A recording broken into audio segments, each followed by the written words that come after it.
Bom dia, companheiros. Eu queria convidar as companheiras e os companheiros a fazer uma reflexão filosófica, política e legal, ou seja, sobre a legalidade da discussão sobre turnos contínuos e flexibilização da jornada de trabalho, que é isso que nós estamos chamando aqui. Que, na nossa concepção, passa pela discussão sobre o controle do tempo, a disputa pelo tempo. Quem controla o tempo? E esse controle do tempo, ele é de posse, sempre foi na história da sociedade quem tinha o controle político, quem tinha o domínio político e econômico, né, na sociedade que nós vivemos. Então, na Idade Média, a referência de tempo era a Igreja Católica e os sinos da Igreja Católica. Os sinos da Igreja Católica tinham um objetivo e tinha a tarefa não só de ser a referência de que hora era o dia, mas uma série de outras atribuições. Mas não tinha naquela época uma necessidade de controle rígido do tempo das pessoas. Não existia uma jornada de trabalho, né, embora existia o mundo do trabalho, né? Então, nessa época, era algo diferenciado. Através do desenvolvimento econômico, das relações comerciais, da internacionalização das relações comerciais, do desenvolvimento do próprio capitalismo, da ascensão da burguesia na tomada do poder, muda o controle do tempo. Na medida que a Igreja Católica perde, e os senhores feudais, e o feudalismo deixa de ser o sistema político e econômico vigente, o capitalismo passa a ser o sistema político e econômico vigente, o controle do tempo das pessoas passa a ser uma necessidade das empresas e das fábricas que começam a surgir no século XVIII, no século XIX, e começam a competir entre si. E essa competição entre si no capitalismo obriga os patrões e a burguesia a ter a necessidade de controlar o tempo dos trabalhadores.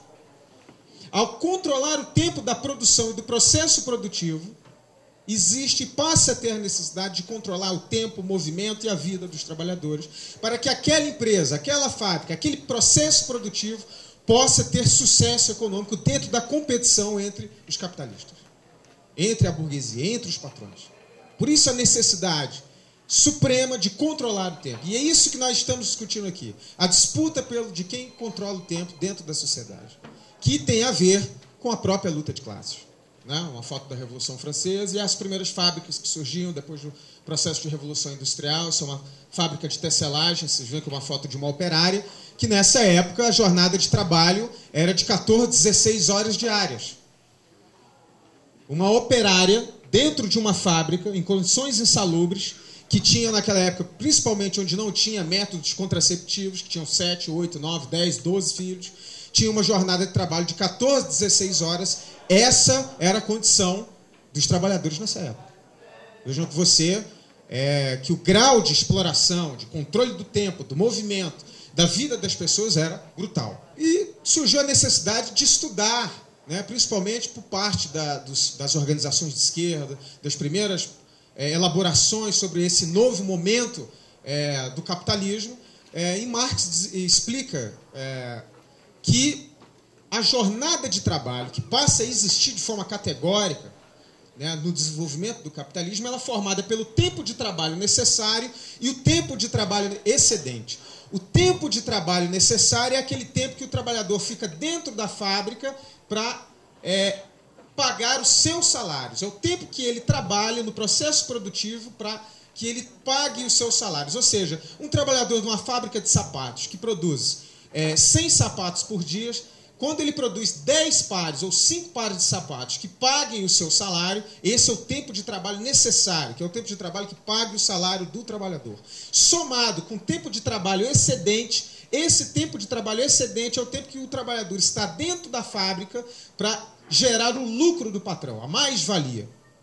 Então, o tempo de trabalho necessário, somado com o tempo de trabalho excedente, é o que nós chamamos de jornada de trabalho. E na cabeça dos patrões, da burguesia, dos gestores públicos, o tempo que você quanto menos pagar pelo tempo de trabalho necessário e quanto maior for o tempo de trabalho excedente, mais a empresa tem o seu lucro.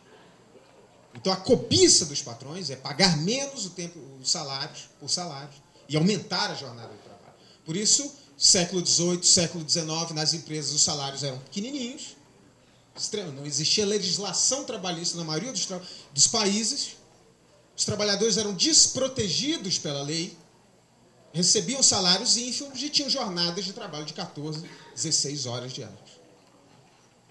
Então, é claro que essa situação gerou conflitos, gerou grandes lutas, gerou grandes manifestações, processos de greve, onde a principal bandeira de luta era a redução da jornada de trabalho. Processos hemorrágicos de lutas entre os trabalhadores contra a cobiça dos patrões em pagar cada vez menos os salários e obrigar os trabalhadores a praticamente viverem dentro da fábrica para gerar o lucro dos patrões. Essas lutas tiveram uma importância histórica, talvez a redução da jornada de trabalho, ela tem uma importância histórica, é uma das bandeiras de lutas mais importantes da classe trabalhadora. O 1º de maio, como a gente conhece hoje, que é Dia Internacional do Trabalho, ele surge depois de uma grande manifestação e greve em Chicago, nos Estados Unidos, onde, em 1886, milhões de trabalhadores foram às ruas, em greve, reivindicar a redução da jornada de trabalho. A principal bandeira de luta desses trabalhadores, no 1º de maio, em Chicago, numa manifestação titânica nas ruas, era a redução da jornada de trabalho. Era se libertar do jugo de 14 a 16 horas dentro de uma fábrica. E essa luta, em Chicago, gerou mortes, prisões de suas lideranças, enforcamento em praça pública, e gerou uma comoção internacional entre os trabalhadores, ao ponto de ficar convencionado o 1º de maio como Dia Internacional dos Trabalhadores. Então vejam vocês que a luta dos trabalhadores pela redução da jornada de trabalho tem um significado histórico que até hoje é lembrado por nós, seja comemorando, seja fazendo manifestações no dia do 1º de maio. O dia 8 de março, que é o Dia Internacional da Mulher, também é lembrado por conta de uma luta de trabalhadoras de fábricas que tinham como uma das principais bandeiras de luta a redução da jornada de trabalho. Nos Estados Unidos, depois desse 1º de maio, 5, 6 anos depois, o Congresso norte-americano votou a redução da jornada de trabalho e a legalização das 8 horas diárias por dia. Então vejam vocês que foram lutas sangrentas, lutas que foram duramente reprimidas, mas que começaram a gerar vitórias. Tanto que em 1919 a OIT convenciona, junto com 52 países, a jornada de trabalho de 8 horas diárias e 48 horas semanais. No Brasil, em 1934, é a primeira vez que a Constituição brasileira, e é a primeira vez que começa a surgir no país uma legislação que convenciona a jornada de trabalho de 8 horas diárias e 48 horas semanais.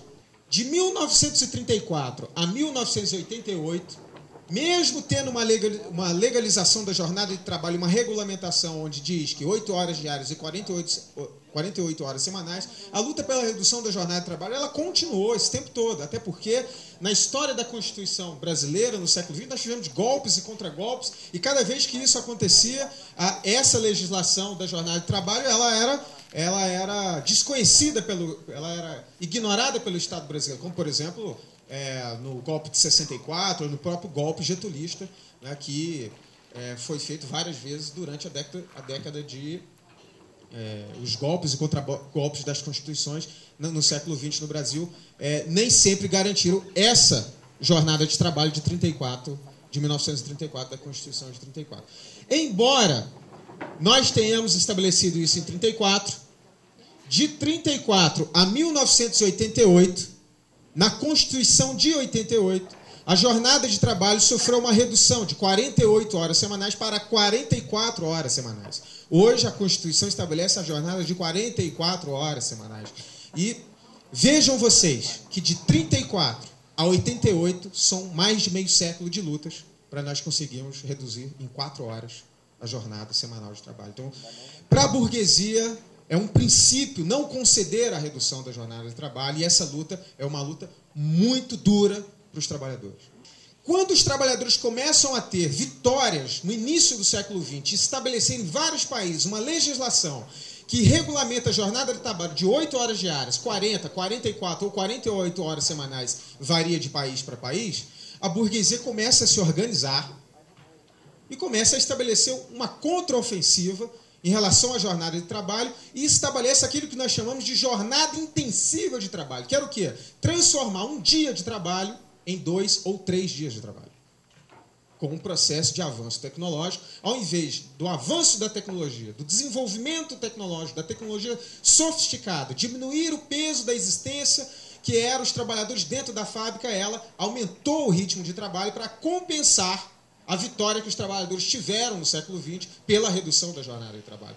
Então, vários processos de reestruturação produtiva dentro das fábricas começaram a existir para que os trabalhadores, em um dia, pudessem produzir o que produziam em 2 ou 3 dias de trabalho. Então, o controle e divisão do movimento dos trabalhadores dentro das fábricas. Aquele filme histórico do Charlie Chaplin, Tempos Modernos, onde ficam fazendo movimentos repetitivos, é uma crítica a esse processo que já começava a acontecer dentro das fábricas.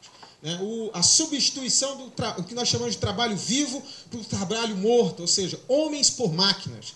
Ou seja, as máquinas começam a substituir os trabalhadores dentro das fábricas num processo de intensificação do trabalho, ao invés de diminuir o peso que é o trabalhador estar dentro de uma fábrica. A tecnologia, nesse sentido, ela não, na lógica dos patrões e da reestruturação produtiva, ao invés de diminuir o peso que é o trabalhador dentro de uma fábrica, ela faz o contrário, ela aumenta o ritmo de trabalho desses operários, desses trabalhadores.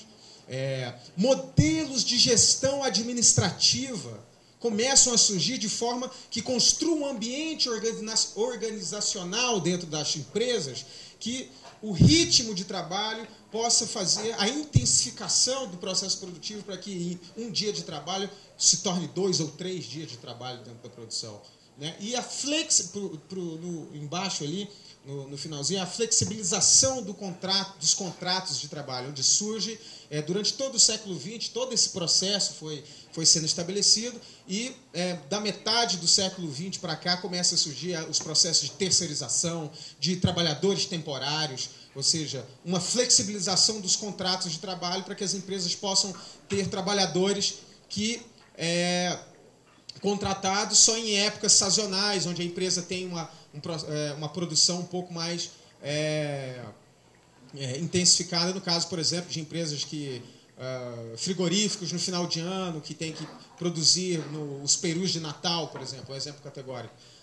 Precisam de trabalhadores durante 3 meses, de novembro a janeiro, e depois disso não precisam mais. Então, era necessário que as empresas flexibilizassem os contratos de trabalho no mundo inteiro, para que permitisse esse controle do tempo dos trabalhadores dentro da fábrica, dentro e fora da fábrica, para poder intensificar o processo produtivo e aumentar a competitividade, a eficiência e o lucro do patrão.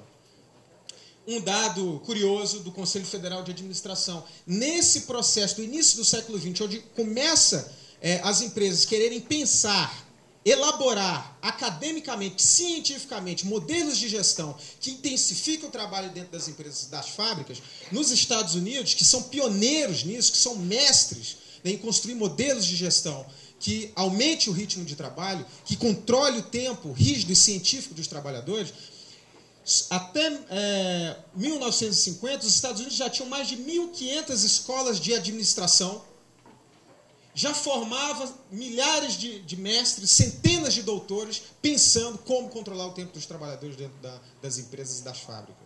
O Brasil, só em 1952, ali os Estados Unidos já estava bem na frente nesse sentido, tem a sua primeira escola de administração, nos moldes e nos marcos do que já elaborava os norte-americanos, que exportou essa lógica para o mundo inteiro, Japão, depois aperfeiçoou isso com o toyotismo, e a Europa também passa, e o mundo inteiro, a ter essa lógica da intensificação do trabalho, já que não era possível a burguesia aumentar a jornada por conta da luta dos trabalhadores estabelecida no século XX. Pode passar. Como que essa lógica da indústria automobilística, em geral, vem para o setor público, tá? Vem para o setor público e passa a fazer parte da nossa vida. Em 1982, um assistente administrativo dentro das universidades trabalhava com máquinas de escrever e mimeógrafo. 30 anos depois, esse mesmo trabalhador trabalha com computadores de última geração ligados a uma rede mundial e impressoras muito potentes. Um trabalhador assistente administrativo hoje consegue, através dos seus instrumentos de trabalho, produzir muito mais que um trabalhador em 83 ou em 82. E esse processo de avanço tecnológico não diminuiu a sua carga horária. Muito pelo contrário, aumentou o ritmo de trabalho e a carga de trabalho. Então, isso é um exemplo para a gente poder ver como que na nossa vida esse processo produtivo vem transformando e intensificando o trabalho também no setor público. Pode passar. Entrando no debate legal sobre a jornada de trabalho, né, e os elementos jurídicos que nós queremos sustentar essa discussão dentro das universidades, né, e dentro da nossa luta que nós estamos passando agora. A Lei 8.112 de 1990, que é o RJU, até 1991, ela tinha no seu artigo 19 a seguinte redação: o ocupante de cargo de provimento efetivo fica sujeito a 40 horas semanais de trabalho, salvo quando a lei estabelecer duração diversa. Ou seja, era muito claro até 91, no RJU, que era 40 horas semanais e ponto final. Quando a lei sofre uma modificação da 8270 em 91, no seu artigo 19 passa a ter uma outra redação, que é uma redação que existe hoje. Eu pedi para os companheiros só aumentar um pouquinho aqui.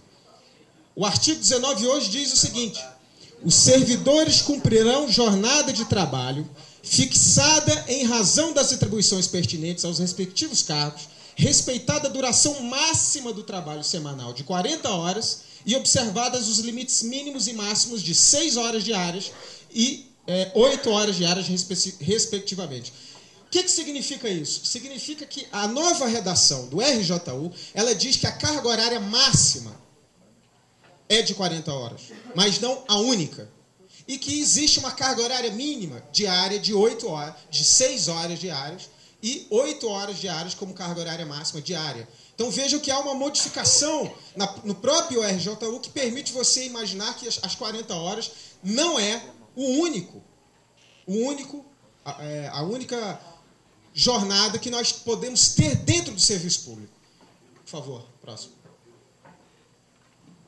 Junto com essa modificação na 8.102, nós ainda temos o decreto 4836. E o decreto 4836, que é de 2003, ele vai mais a fundo. O que ele diz, o decreto 4836? Que em qualquer setor do serviço público, não só nas universidades, em qualquer setor do serviço público, que funcione em 3 turnos contínuos ou 12 horas ininterruptas, que tenha atendimento ao público, é concedido ao reitor ou ao chefe máximo desse setor que ele conceda aos trabalhadores as 30 horas semanais. E vejam vocês que ela está em consonância com a modificação que teve na 8.112, que permite o máximo de 40 e o mínimo de 30 horas semanais no caso das 6 horas diárias. Então o decreto, ele é um decreto presidencial de 2003 que tem a sua legalidade nos marcos da própria 8.112. Próximo, por favor. A Andifes, ela é contra a redução e a flexibilização da jornada de trabalho. Por que a Andifes é contra? Em 2011, a Andifes, que nunca vota, quase nunca vota, raramente vota alguma resolução dentro dos seus plenos, ela votou essa resolução, porque nessa época o reitor da UNB já estava implementando o processo de flexibilização da jornada de trabalho e defendeu esse processo dentro do pleno da Andifes e foi esmagado dentro do pleno da Andifes, onde ele foi uma posição ultraminoritária. A maioria dos reitores votaram uma resolução que recomenda às universidades a não implementarem a flexibilização da jornada de trabalho nos marcos do 4836. Os reitores não são, em sua maioria esmagadora, nossos parceiros nessa luta e é um enfrentamento direto com os reitores essa luta dentro das universidades. Todos os argumentos possíveis os reitores utilizam para que não se implemente a redução ou a flexibilização da jornada de trabalho dentro das universidades. Para fechar, para concluir. Para concluir, eu queria mostrar para vocês aqui um documento importante, trechos de um documento importante, que nós estamos a todo momento pesquisando, elaborando sobre esse tema. E essa semana, alguns dias atrás, nós descobrimos que no Cefet de Pelotas, eles estabeleceram, vários Cefet têm, ou IFET tem estabelecido a jornada de 30 horas através nos marcos da 4836.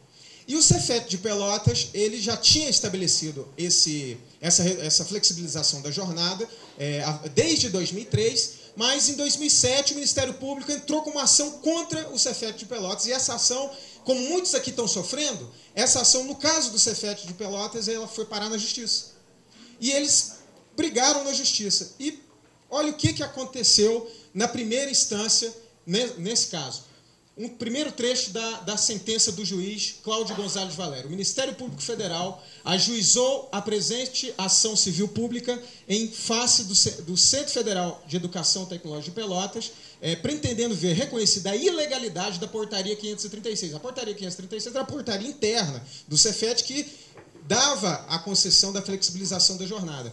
O juiz escreve esse trecho, eu não vou ler, é muito longo, meu tempo está acabando, mas depois a gente passa, onde ele sentencia que não é ilegal e ele derrota a pretensão do Ministério Público de